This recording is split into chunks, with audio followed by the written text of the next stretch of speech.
Be careful what you wish for because it can become a reality. Yeah. The Untouchable True School Sports Empire proudly presents something the boxing games are missing. Hey, what's going on? It's your boy BT, and I came here to talk some boxing with the thousands of True School Sports subscribers. All right, so really interesting news for women's boxing. The biggest fight that can be made in women's boxing has been made again. It was a classic fight the first time. You know, people wanted to see a rematch because a lot of people feel like it could have went either way. You know, we know that Katie Taylor got the decision over Amanda Serrano, but the rematch is set. So make sure you guys, mark your calendars, set your dates, because it'll be one very momentous occasion on July 20th on Netflix. Not the Zone, not ESPN, not Amazon Prime. No, Netflix. On the undercard of Mike Tyson versus Jake Paul, which sounds crazy, in 2024, so crazier things have been said, but that's still crazy. On the undercard of Mike Tyson, Jake Paul, you'll have Katie Taylor taking on Amanda Serrano for the rematch in Texas. Now, look, man, you talk about this fight, this guys, because I want to paint the picture, because I know a lot of times people say, True School BT, who gives a damn about women's boxing? And I hear you, but this fight on its own last year in New York City sold out the Garden. It sold 20,000 tickets. And, I know I have a couple of friends that went to that fight, and everyone told me the same thing, that it was one of the best atmospheres ever produced in a boxing venue that they've ever been to for any fight. Not just women's boxing, but any fight for boxing. Now, you factor in that this fight's going to be on the undercard of Mike Tyson, Jake Paul. It's already a big event on its own. You're going to get a lot of Irish people that are going to come out for this fight. You're going to get Amanda Serrano and her Puerto Rican fans at this fight, plus all of Jake Paul's fans, plus everybody that's just excited to see Mike Tyson fight. Why wouldn't this event be blockbuster? And then you factor in Netflix. I mean, it's gonna be on Netflix. Netflix. I mean, let's Google this up real quick. What's Netflix's subscriber base? Netflix subscriber base. Netflix has, as of 2022, they have 260 million subscribers. So you're talking about, if you get, 5%, let's just say you get 5% of that, 10% of that, 2% of that, that's still huge viewership for boxing. So I'm hoping that this event can be very successful. I hope that, crazy as it sounds, I hope Jake Paul, Mike Tyson put on a great fight. I hope they stack the undercard with great fights. And I hope Netflix becomes a big player in boxing, because, again, boxing being on a big platform like Netflix with so many subscribers could only be good for the sport. It could only bode well for the sport.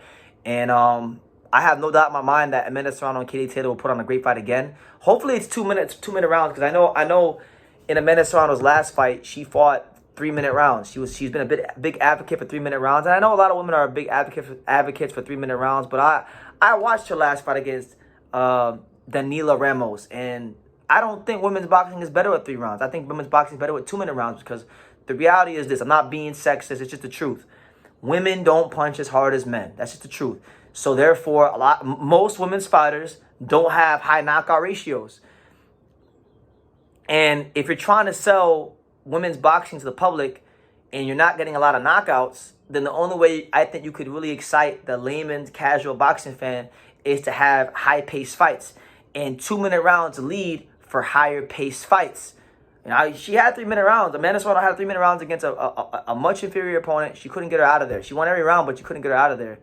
So I would like 2-minute rounds, and let the leather fly. I mean, Katie Taylor versus Amanda Serrano was 2-minute rounds, and Katie Taylor versus Amanda Serrano was one of the best fights I've ever seen. It was one of the best boxing matches ever. Not just men's boxing, but women's boxing. So if it ain't broke, don't fix it. Women's boxing has been doing very well. They've been producing great fights year after year after year.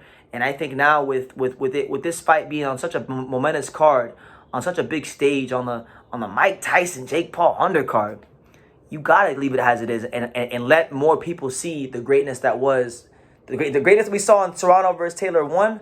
We gotta see it in Serrano versus Taylor 2. And best of luck to both ladies.